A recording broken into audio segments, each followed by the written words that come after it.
Okay, okay na tayo. Sige, game. Okay, okay. So, unang-una po, kailangan po natin makuha yung tamang ratio ng gasolina natin. So, kailangan ginagamit natin gasolina, unleaded gasoline. Unleaded. Apo. Then, ang ratio po is 1:5 liters. 100 ml or 5 liters unleaded gasoline. Dapat po, steel, no? Okay. Like ito po, yung canister natin, 5 liters, meron po kayong ganito. Okay. Oh, nice. Oh, talaga? Opo. Meron na kayong ganito? Wala pa. Wala pa. Mas maganda, meron kayong ganito. Sa ganun, so, merong bibigyan mo ako? hindi po. Hindi. Bibentahan ko po kayo. Hindi, meron na ako yung sa Shell na yung oil canister na yes. 5 liters. Basta pag bibili po kayo, isa yung pula, at saka bumili ako ng pula na na gasoline, talaga, yung lalagyanan ng gasoline. Lalagyanan po, yung para tatanggapin ng kahit siyang gasoline. Correct. So, safe yun po. siya. Basta importante po is, isang 5 litro, good for 100 ml. Yep, okay. Or kung mayroon kayong 1 litro lang, 20 ml naman po. Ano po yung ginagamit nyo? Mga gano'n, yung tigo 1 liter? Nakalimutan ko na eh. Parang ganyan. Yan, ganito po. Then, kung 1 litro lang po, halimbawa, may gauge naman siya, di ba? Opo. Ito po isang punong takip. Bali po ito, 20 ml na po ito. So, good for 1 liter na yan. Yeah. Make sure lang po na pagka inali natin, babalawan natin siya para makuha natin yung 20 ml talaga. Got it. So, ayun po. Okay? So, yun po yung ratio natin, ano? So, okay na po tayo doon sa cookie oil natin. Then, dito tayo sa chain oil. Ang chain oil po, nire-recommend namin itong steel. Kasama siya sa box? Opo, kasama. Okay, good. Ganyan 1 liter. Yes, sir. Opo. Ngayon, in case po, naubusan kayo ng chain oil na steel, pwede nyo pong gamitin yung motor oil. Motor oil na low viscosity. Opo. Okay, good. Ang mangyayari lang po, ang medyo consequence natin doon is medyo mas mabilis lang tumurol ang talim mo dahil yung init tumisan po talaga yung Ayun. So, yun po ang magiging problema pagka motor oil na ordinary lang talaga. Okay? Kaya highly recommended po namin ang steel. Okay. Okay? So, ayo. Ngayon, pupunta na po tayo dito sa ating makina. Okay? Ito po yung ating MS230. So, dito po sir, ito po yung ating pinakang master control switch, no? Ito yung ating throttle. Yung ating natawag. Ito yung throttle. And then, ito naman yung choke knob or on and off switch natin. So, dito po sa taas yung off. On sa pangalawa. Then, pangatlo yung fast start. Then, choke position. Okay. Ang choke position po, ginagamit natin ito pagka malamig ang makina. Or pagka po nito, start ng araw. Opo, or fresh from the box. Gaya nito, kailangan ilalagay natin siya sa choke position. Yan. So, para po malagay natin siya dyan, kailangan press natin. Yes sir, trigger natin yan. Opo.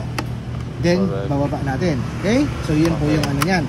Ngayon, ito na naman po is isa sa safety features niya, yung ating tinatawag na throttle interlock. So, hindi natin ito mapipress kung hindi ka naka-press dito sa ating throttle interlock. Okay? So, ayan. Ngayon, ito naman po yung ating lalagyan ng ito po yung ating tinatawag na chain brake. So, ito po pagka nagka-cut tayo, then may nakat tayo na matigas na bagay, ang tendency kasi is kickback. So pag kickback at tumama dito yan sa wrist mo, titigil po yan. So yun yung isa sa safety features niya. So ayun po yun. Then pagka dinisengage natin, ayan po, lumilipat na. Okay? So tatanggalin ko lang po yan para pagka pinanda natin, makikita po natin na gumagana yung ating tulog dyan or yung oil lalabas. Okay? So, sige po. Ayan, ito. Dito naman po, ito, ang natin is tool free na. Kung mapapansin nyo sa pictogram, ito po yung kadena, then oil. So meaning, dito nyo po ilalagay ang ating chain oil. Yan, dyan po yung pictogram. Then, sa kabila naman po, dito, nakalagay fuel plus oil, meaning, ang ilalagay natin dito is premix na, kagaya po nito. Ibig sabihin may halo na. Never po natin gagawin na maglalagay tayo ng purong gasolina dito kasi hindi natin makukuha yung tamang ratio. Kasi hindi siya eksakto, hindi kalahating litro, hindi 1 litro ang laman ng capacity ng tangke. Kaya meron tayong canister na okay? So dyan natin nilalagay ang ating gasolina o premix. So, lalagyan na po natin, sir. Sige po. Wag po sige, go lang. Ulit lalagyan po para mapanda natin. Naka-premix na po siya. Premix na po yan, sir.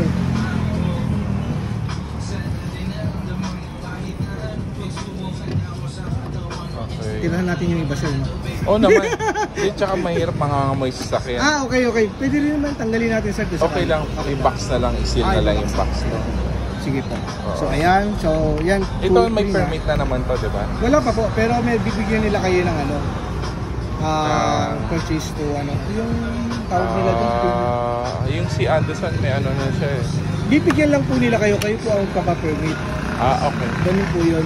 Ganun pala yun. Then, ito po, lalagay ko na rin po para makita natin yung... Opo. Madali lang naman magpa-permit sa DNR, no? Opo. Basta may resibo, no? Opo, yun lang po kailangan, tsaka yung proof of purchase na magagaling dito.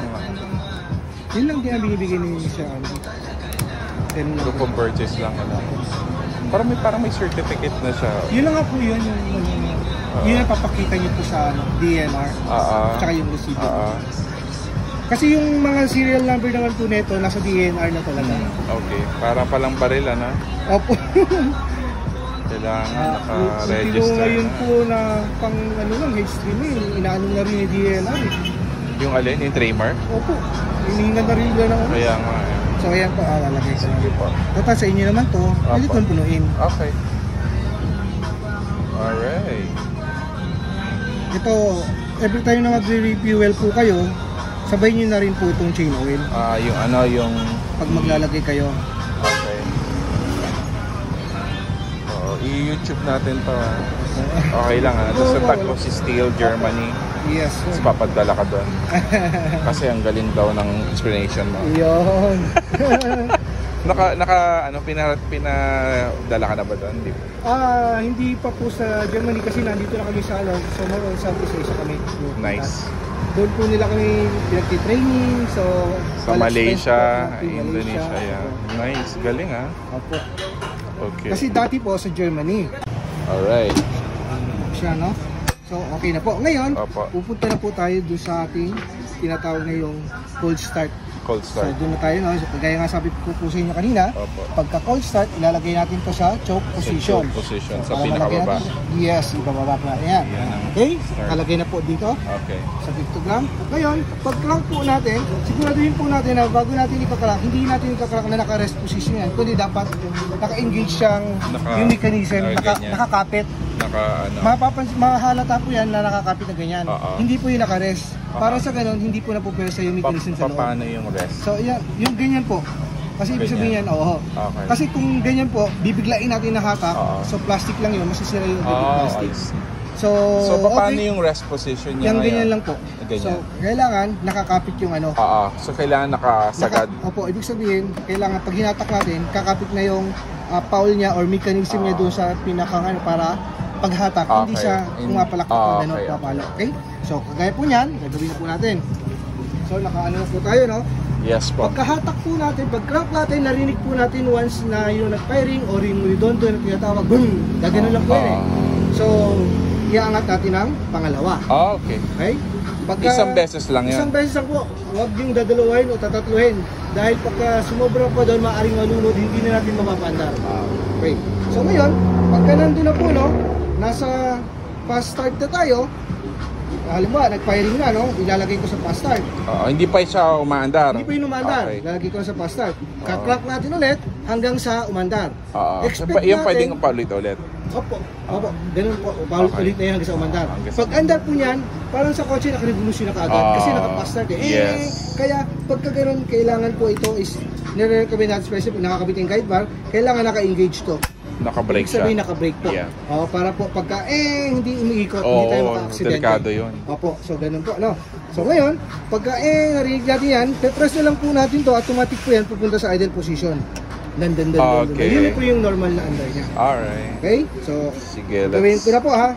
Gawin na natin. Okay, game. So, ito. Kagaya yan, no? Kailangan nakaganyan. Yes. Ayun.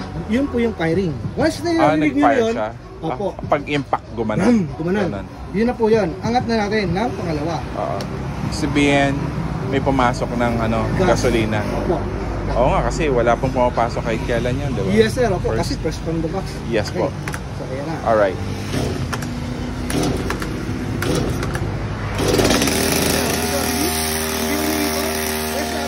Automatic idle position. Alright. So ayun yung normal niya. Antayin lang natin ang mga 20 seconds para mag-set yung gasolina sa loob. Para yung hangin.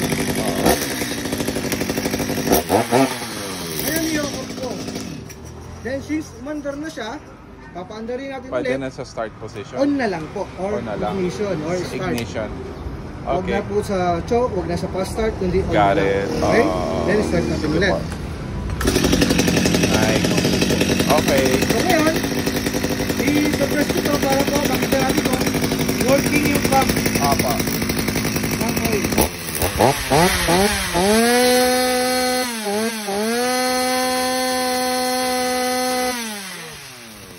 Lumabas na. So ganun din po yun, oh. Bago puno puputol sa puno, sabihin sa operator, testingin niya muna, kakabit doon, oh. Kung may lumalabas na po doon sa, tumatasik na doon sa guide bar, Apa.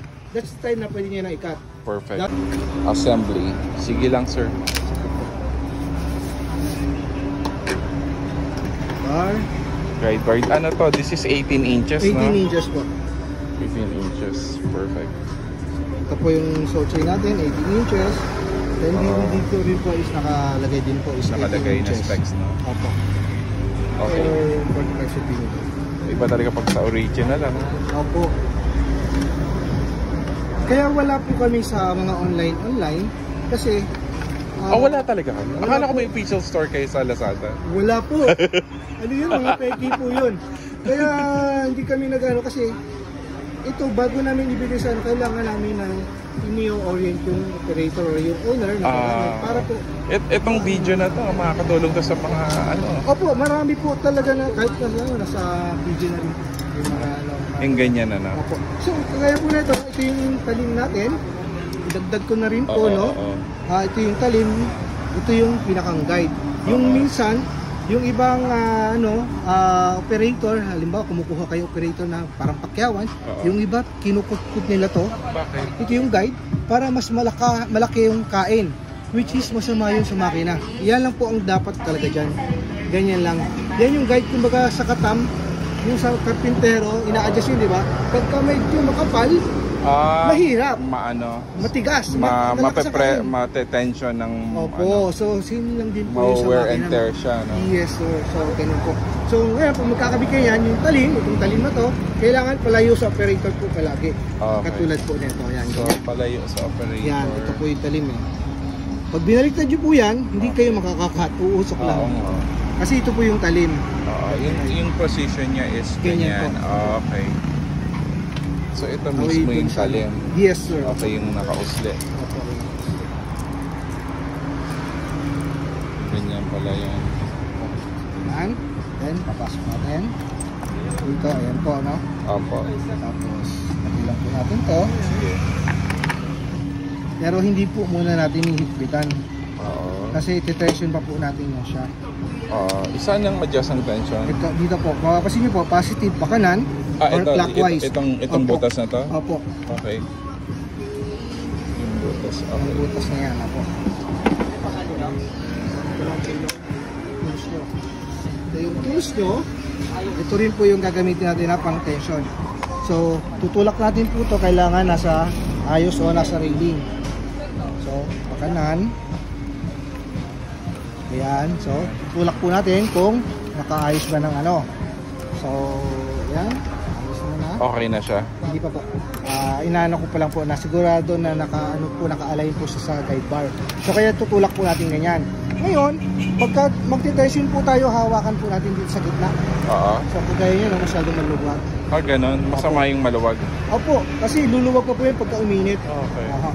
So hindi mo na ite-tension yon Pagka mainit po, wag po. Wag. Kasi normal Kasi po yun ang that's luluwag. yun yung pinaka-tolerance niya. Opo.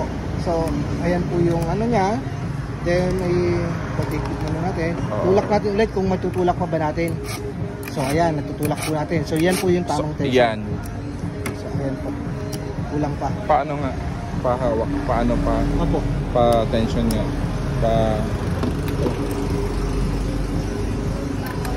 Tigas, ha? Ganyan ba? Hindi po. Medyo nahihirapan kayo. Dapat dito kayo. Pag ganun po. Sa ganun. ngayon po kasi is hindi pa natin nailapat pa maigi. Tayo. Dry pa po yung ano, wala pa po. Okay, So okay. got iyan it. po muna natin ano. Sige po. Shout out kay ano. Shoutout po sa lahat ng nanonood dito. So ganyan Ayan pala. po, dapat na ano yan. So ang importante po is itong tension na to, ang pipil nyo. Iangat nyo po yan. Yan. Kailangan na iangat nyo po. Sige po. Okay. Yeah, angat siya.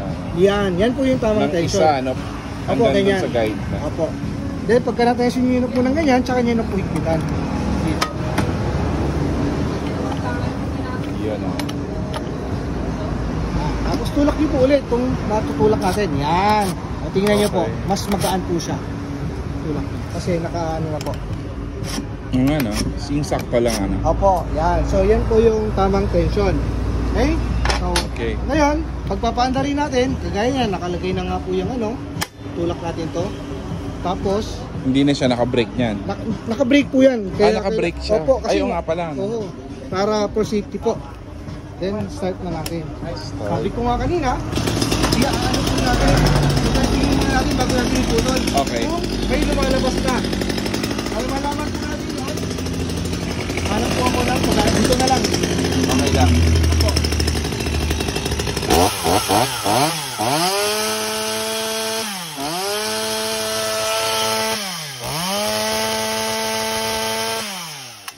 Pagka may lumabas na po ngayon, pwede nyo na po i-cut. Okay. So yun lang po. Then, dagdag ko na rin sir. Itong cover natin dito, itong nakikita nyo to, once po ito ay napudpud na or wala na, kaya suggest po namin na Replace. palitan nyo na to. Okay. Kasi May ito parts po, naman kayo. Yes sir, opo, meron po. Kasi ito po isa rin sa Compatible safety pa siya dun features sa niya. mga bagong lalabas. Hindi po. Ha? Ito na po yun. Pero yung power niyan, Sige lang. Basta na Sige po. lang. Okay. so ayun po no, pag ito na po no, kasi ito po ang purpose niyan is kung sakaling madidiscourage o mapuputol or kalumaan ka din na baka inaano, nadisgrasya, humalas po yan, ito po ang tinatawag natin na chain catcher para hindi po pupulupot sa kamay ng operator. Okay. So importante po na meron laging ganyan. Okay po. Pagka napupunta po yan, palit. Pero kasi syempre pagka mainit po yan, lalaylay po kasi yan eh. Lahat ng model nyo may ganyan? Yes sir, opo. Ganyan po ang hindi po pwedeng wala. Okay. So far yun lang Perfect. po.